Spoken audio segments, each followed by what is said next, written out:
টাঙ্গাইলের মধুপুরে স্বপন ফকিরের মনোনয়ন বাতিলের দাবিতে বিক্ষোভ মিছিল করেছে উপজেলা বিএনপির একাংশ। বৃহস্পতিবার ৬ নভেম্বর সন্ধ্যায় মধুপুর উপজেলা শহরের বিভিন্ন সড়ক প্রদক্ষিণ করে মিছিলটি আনারস চত্বরে এসে শেষ হয়।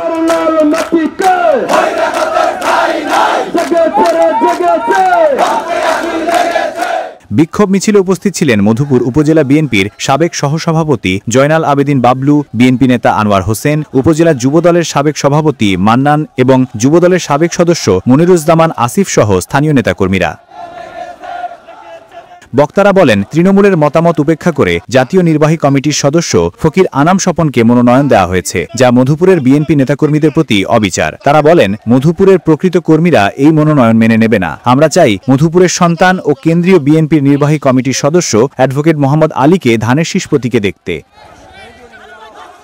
বক্তারা আরও বলেন, মধুপুরের আসন পুনরুদ্ধারের জন্য প্রয়োজন জনপ্রিয় তৃণমূল নির্ভর প্রার্থী, অন্যথায় দলের ভেতরে বিভাজন দেখা দিতে পারে। মাননীয় চেয়ারম্যান দলের তারেক রহমান সাহেব উনি বলেছেন, যারা ১৭ বছর আন্দোলন সংগ্রাম জেল জুলুম হুলিয়া নেয়া মাথায় নিয়ে তার নির্দেশ করে আমরা আন্দোলন করেছি, তাদেরকে নমিনেশন দেওয়া হবো, আমরা এইটুকু জানি।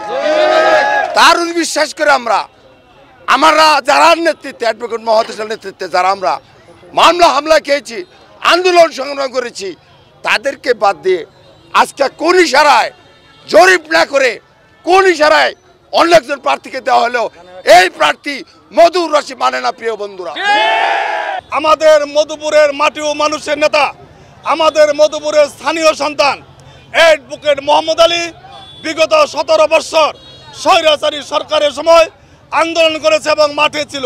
বিগত সময়ে ১৭টি মামলার আসামি এবং উনি ৩ বার জেল খেটেছেন। যে লোকটা বিগত দিনে রাজপথে ছিল না, যিনি একটি মামলা খায় নাই, যার নামে একটা জিডি নাই, আজকে তাকে মনোনয়ন দিয়েছে। প্রিয় আগামী দিনে দল যাকে মনোনয়ন দিবে তার নামে অবশ্যই 2টা মামলা থাকতে হবে। আমরা এই সমস্ত কথার উপরে আমরা নির্ভরশীল ছিলাম এবং আমরা 100% নিশ্চিত ছিলাম মধুপুরের স্থানীয় সন্তান, মাটি ও মানুষের সন্তান অ্যাডভোকেট মোহাম্মদের নমিনেশন পাবে। এখনো সময় আছে। মধুপুরের রাজপথ আমরা ব্লক করি নাই, মধুপুরের রাজপথ আমরা এখনো নামি নাই, এখনো সময় আছে।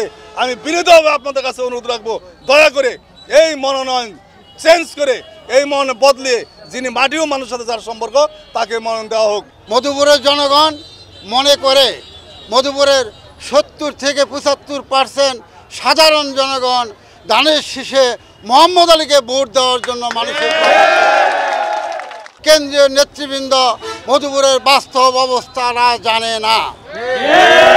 আমরা মধুপুরের মাটিতে মধুপুরের রাজপথে আমরা মিছিল করে সমাবেশ করে জনতার ঢল নামে আমরা তাদের সাথে আমাদের শ্রদ্ধেয় নেতা জনাব তারেক রহমান সহ স্থায়ী কমিটির নেতৃবৃন্দের দৃষ্টি আকর্ষণ করতে চাই। বিক্ষোভ শেষে নেতাকর্মীরা ফকির মাহবুব আনাম স্বপনের মনোনয়ন বাতিল এবং অ্যাডভোকেট মোহাম্মদ আলীকে পুনর্বিবেচনায় এনে প্রার্থী ঘোষণার দাবি জানান।